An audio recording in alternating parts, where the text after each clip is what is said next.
Hello and welcome back to my channel. My name is Dwayne. I got a video for that Kimball, United States Army veteran and retired VA rating specialist. Today's video: which DBQs, also known as disability benefit questionnaires, does the VA not have on their website? So I'm going to show you which DBQs you cannot, I repeat, you cannot download from the VA's website, but most importantly, what can you do about it? Make sure you stick around.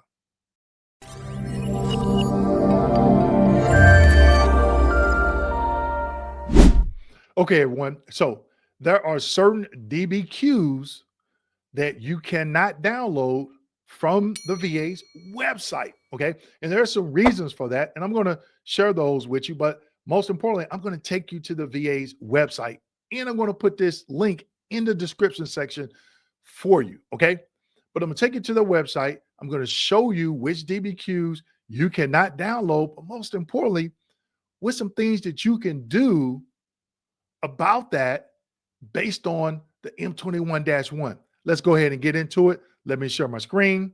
Okay, so this is the VA's website, the Public Disability Benefits Questionnaires, DBQs. Now, quick note: if you decide to have a private examiner to complete one of these public DBQs, make sure you come here to the VA's website and download it, print it. Okay, do not go to any other website and download any of these DBQs. The reason why is because the VA periodically they update the DBQ. So you want to make sure you get the most up-to-date DBQ. All right, so let's get into it.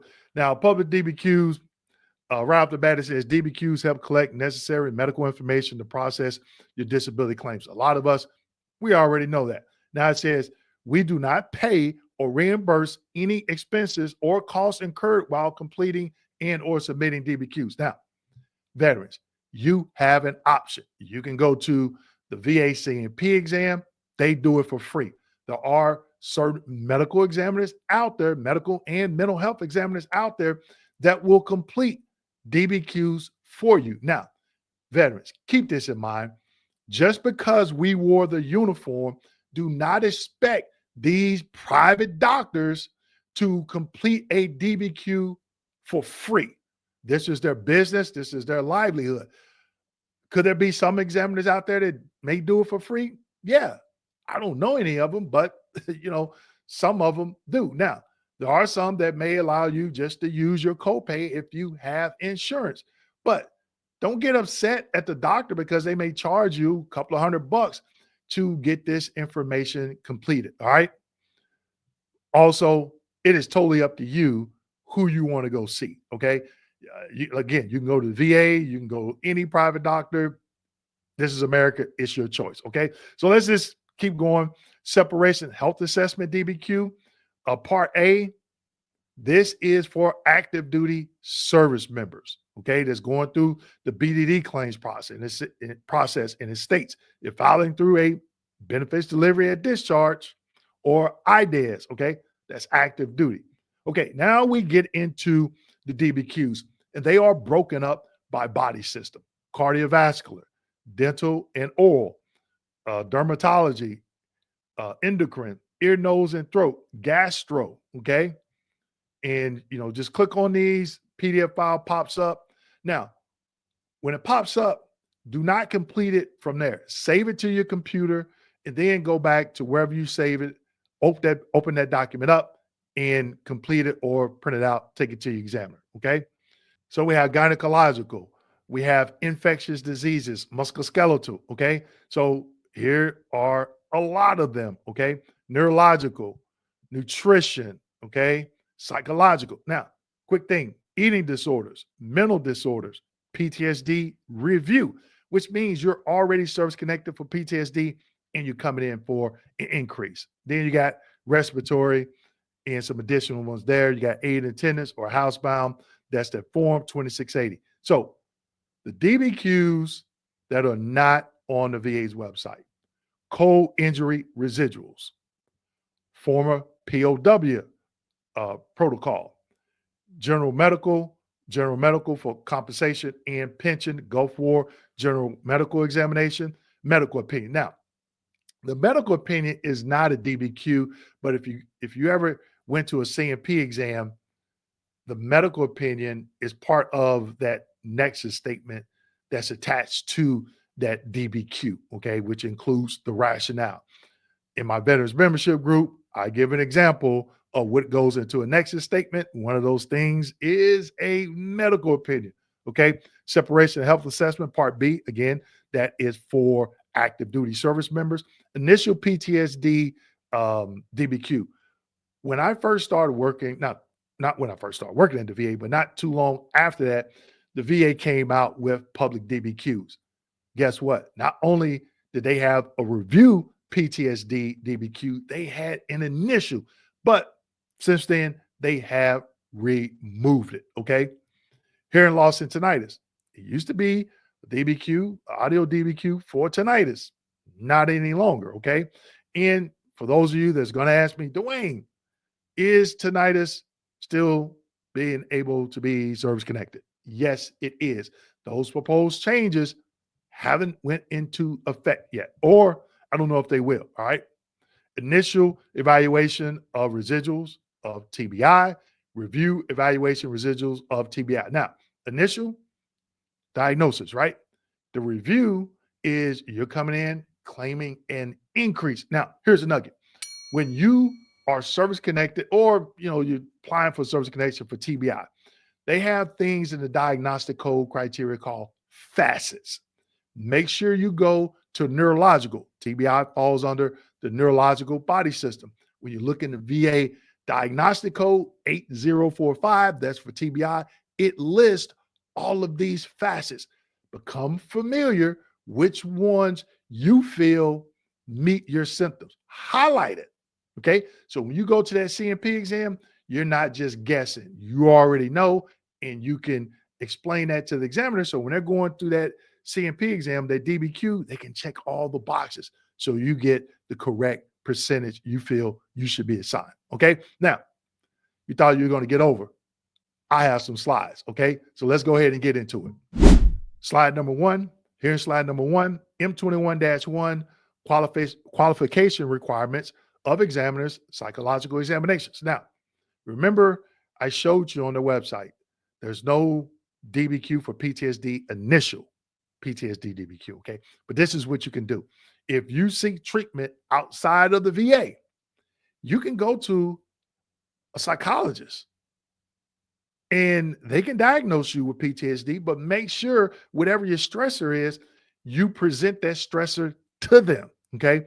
They can fill out what is known as a physician statement, okay? You can use that because now you can show, hey, I have a diagnosis of PTSD from a licensed psychologist, right?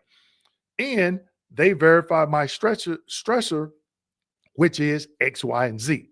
And then you can go to the CMP, VA's third-party CMP exam, okay? So following credentialed mental health professionals are qualified to perform a CMP psychological examination, board certified or board eligible psychiatrists, licensed doctorate level psychologists, or, and then it gives you some additional individuals, the following other mental health professionals under the close supervision. Okay. I'm not going to read all of those there in red, but there's three different type of examiners. Okay. They even give a definition of close supervision, what that means. Okay. Now, important for a claim for service connection for PTSD based upon a stressor related to veterans' fear of hostile military military or terrorist activity.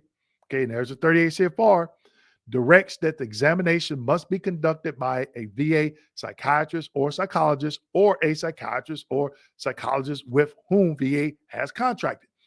What they're saying is, if you served in Afghanistan, Iraq, Kuwait, wherever in Southwest Asia, not wherever, but in Southwest Asia, and you are claiming your stressor is due to fear of hostile military terrorist activity, that initial CMP exam has to go through the VA, but you can still have a private examiner to verify your stressor by showing them where you served at, right? To at least give you a diagnosis. Okay. Now, you may have some VA employees, and I heard veterans tell VA employees this: oh, your initial PTSD claim has to be done through the VA.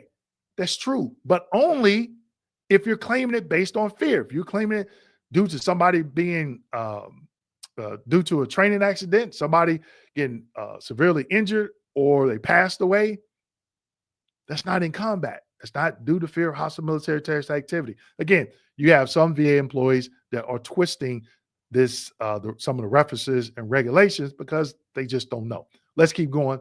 Slide number 2. Qualification requirements of examiners, TBI examinations. The initial diagnosis of TBI must be made by one of the following specialists. Remember, on the VA's website, they tell you the initial TBI and the review TBI has to be done through the VA, right? Meaning you cannot print off the DBQ and take it to any one of these specialists. Now, what you can do, if you don't get treatment at the VA and you get treatment in the private sector through one of these 4, or maybe 2 of the 4, they can still give you a diagnosis of TBI. But again, think about how you're claiming TBI. So if you're claiming it on a direct basis, saying something happened in service, show them the motor vehicle accident or IED explosion, or however you received, obtained that, or caused something, whatever effect caused you, that caused that TBI. You want to show them that so they can verify it. Okay. And at a minimum, they can give you a diagnosis. So when you file that claim, either for the initial or review, you can prove, hey, I have a current TBI diagnosis, and one of the 4 individuals out of this particular M21-1 manual reference review my evidence from active duty. And that's how they came up with their diagnosis. Okay. It is not confusing, people. Do not make it confusing. Let's keep going. Slide number 3. Here's slide number 3. This was a pretty lengthy M21-1, so I'm not going to read all of it, but it talks about qualification requirements of examiners, hearing loss, and tinnitus. Hearing loss examinations must be completed by a state licensed audiologist. Okay. If only a tinnitus examination is being requested, the examination may be conducted by either an audiologist or non-audiologist clinician if a hearing loss examination is of record. So let's just say you're claiming tinnitus and you're getting treatment at a ENT specialist. ENT specialist, okay? Make sure you have a hearing loss examination when you submit that claim with that diagnosis of tinnitus, okay? Let's keep going. In the notes section, it is appropriate to request an examination for tinnitus alone when a veteran claims service connection for tinnitus on the basis that it is due to a disability other than hearing loss, and or tinnitus was treated during military service. Okay, so let's just say you're claiming tinnitus secondary to migraines. Okay, what they're saying is the VA employee is only supposed to request a claim for, I'm sorry, not a claim, but only supposed to request an examination for tinnitus and not hearing loss. What a lot of VA employees are doing when the veteran is just claiming tinnitus, they're submitting a request, an exam request, CMP exam request for hearing loss and tinnitus. Okay. So know this information because sometimes VA employees, they do get it wrong. Okay. So I'm not going to go through the remainder of this M21-1, but make sure you go out and read it, especially if you're claiming hearing loss and tinnitus, because guess what? Those DBQs are not on the VA's website. Let's keep going. Slide number 4. Here in slide number 4, accepting a fee-based examiner's report. The reason why I'm showing this slide is because a lot of veterans have reached out to me and said, Dwayne, I talked to someone at the VA, okay, whether it be through Vera or 800-827-1000. and they said, well, or even Dro, a decision review officer, during an informal conference. Well, you went out and paid for this DBQ. And I'm telling veterans, you got to think. The VA pays these third-party contractors to do exams. What is the difference? So this M21-1, what does it state? There is no prohibition against acceptance of a VA examination report for rating purposes from a fee-based medical examiner who has previously submitted a statement on the claimant's behalf. Okay. A lot of veterans use the same private medical examiner to do maybe different DBQs, and that is okay. All right. So think about what they're saying here, and think about how you're going to approach it. Okay. So you could say, well, I'm just going to have my doctor write a physician statement and then turn around and complete a DBQ. Okay. And you could submit it later, or you can submit them together. Okay. And then you come back in for something totally different, and that examiner completes another DBQ for a different condition. Okay. So don't overcomplicate this process.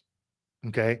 But just keep in mind, this M21-1 is telling them, hey, yeah, you can go out and pay somebody to complete a DBQ for you, but make sure it is the right medical or mental health professional, and make sure they complete it correctly. Okay.